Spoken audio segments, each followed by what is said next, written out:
Locust वो एक वक्त पे बड़ा ख़तरा था, अभी भी पूरी तरह वो ख़तरा नहीं गया, लेकिन उसके ऊपर भी हमने वो फैसला किया। और अब हमने इसी पे फैसला किया कि पहले तो कराची का मसला, लेकिन ओवरऑल ये जो फ्लड्स हैं ये बलूचिस्तान में भी हिट किए हैं, ये सिंध के इंटीरियर में बुरी तरह हिट किए हैं, ये स्वात में भी डैमेज हुआ है, मियाँ वाली जो मेरा हल्का है उधर भी इस वक्त काफ़ी लोग मुश्किल के अंदर हैं।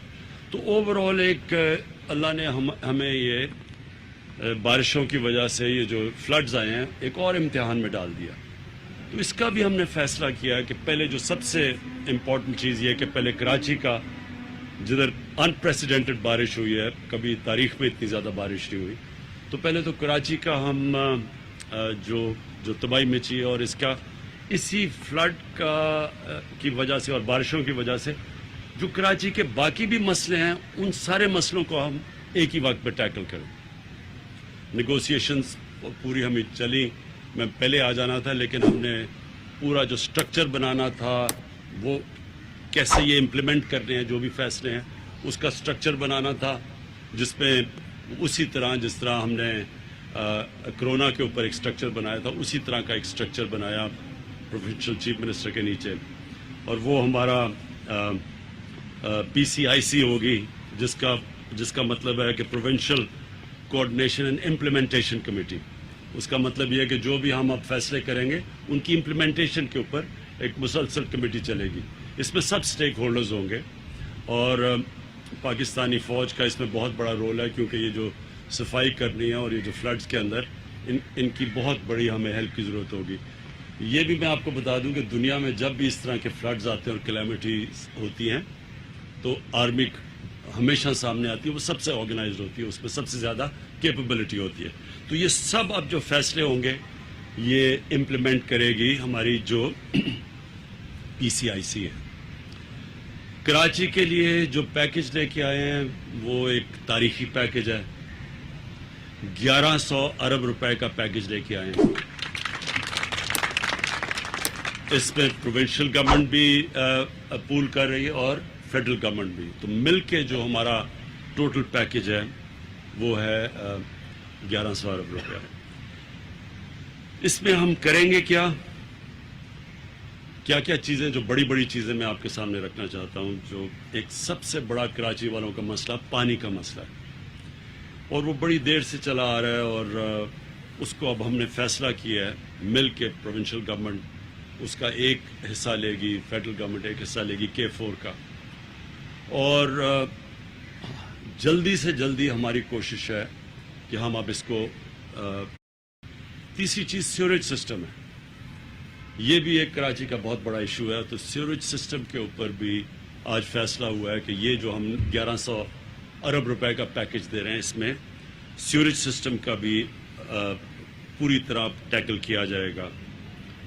फिर जो सॉलिड वेस्ट है ये एक बहुत बड़ा इशू है, जिस तरह आप सब जानते हैं कराची में, तो इसके ऊपर भी अब फैसला हो गया है कि ये इसी 1100 अरब रुपए में कराची के जो सॉलिड वेस्ट का इशू है ये भी एक ही दफ़ा हम अब इसको टैकल करें और इसका पूरा एक सिस्टम बनाएं।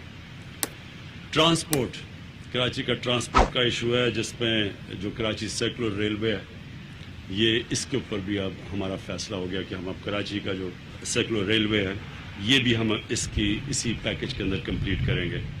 और फिर सड़कें हैं कराची की, BRT की मुख्तलिफ लाइन्स हैं, ग्रीन लाइन और जो भी बाकी लाइन्स हैं, ये भी आज हमने जो तय हो गया हम सब का कि ये कराची के ये भी इश्यूज़ अब जो ट्रांसपोर्ट का इशू और जो सड़कों का इशू है ये भी हम अब पूरी तरह हल करेंगे।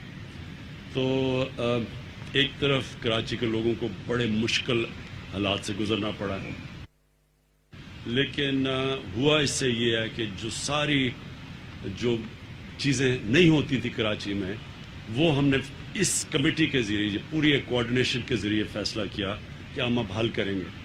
देखिए ये इम्पोर्टेंट आपके लिए समझना है कि कराची के अंदर डिफरेंट एरियाज़ में मुख्तलिफ एंटिटीज़ की जुरिस्डिक्शन है, कहीं कंटोनमेंट्स आ जाती हैं, कहीं फेडरल गवर्नमेंट की कोई प्रॉपर्टी है, रेलवे है, कहीं आ जाती है प्रोविंशियल गवर्नमेंट की। तो वो जो मुख्तलिफ जुरिस्डिक्शन है, इसलिए मुश्किल होता था इम्प्लीमेंटेशन का। अब ये जो हमारी PCIC बन गई है, इसका मतलब कि सभी स्टेक होल्डर्स एक ही जगह पे आ जाएंगे और फैसले आसान होंगे, रुकावटें दूर होंगी।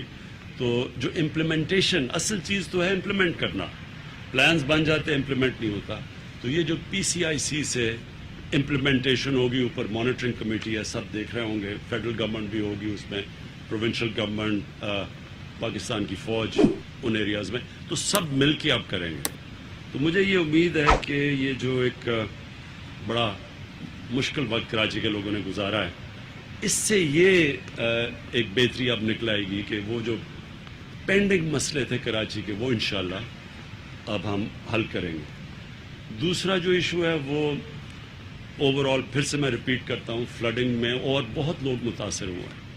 तो वो भी इंटीरियर में भी चीफ मिनिस्टर साहब ने मुझे पूरा आगाह किया कि किस तरह की तबाही मची है इंटीरियर में भी।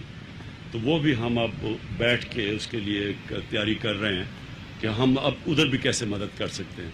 बलूचिस्तान जो है वो भी मेरी उनसे जाम कमाल से पिछले दिनों में बात हुई थी। वहाँ भी कई एरियाज़ के अंदर बड़े लोग मुश्किल में पड़े हुए हैं, तो उधर भी बलूचिस्तान भी है और KP के इलाकों के अंदर, वहाँ भी इस वक्त स्वात के अंदर और चित्राल में भी हाई फ्लड आए हुए हैं। हमें अल्लाह ने इस साल ये मुश्किल इम्तिहानों में डाला। जिस तरह मैंने कहा, कोरोना का बहुत बड़ा इम्तिहान था। साथ वाले मुल्क हिंदुस्तान में आप देख लें कि उधर किस तरह की अज़ाब आया हुआ है, उनकी इकॉनमी किस तरह नीचे गिरी है, उनके केसेस बढ़ते जा रहे हैं। और उससे हमारे क्योंकि एक ही तरह की कंडीशंस हैं, तो उसके मुकाबले में अल्लाह का करम है पाकिस्तान में कि हम उससे, बल्कि शायद ही कोई मुल्क हो जो इतनी अच्छी तरह निकला हो जिस तरह हम निकले हैं। और फिर से मैं रिपीट करता हूँ, उसकी बहुत बड़ी वजह ये थी, एक टोटल कोऑर्डिनेटेड एफर्ट थी उसमें। अब इसमें भी हमने फैसला किया है कि जो ये फ्लड्स हैं, एक कोऑर्डिनेटेड एफर्ट होगी, सब बैठ के और तय हो गया सारे मामले, हमारी सारी एग्रीमेंट्स हो गई और इंशाल्लाह अब से आप एक शॉर्ट टर्म प्लान है जो कि 1 साल के अंदर है, फिर एक मीडियम है और फिर जो लॉन्ग टर्म प्लान वो ज़्यादा से ज़्यादा हमने 3 साल का रखा है। तो ये जो मैंने आपको सारे इनिशिएटिव्स 6 बताए हैं, ये हमारी कोशिश है कि 1 साल के अंदर पहला फेज़ और 3 साल में सारे फेजेस ख़त्म हो जाएंगे। शुक्रिया।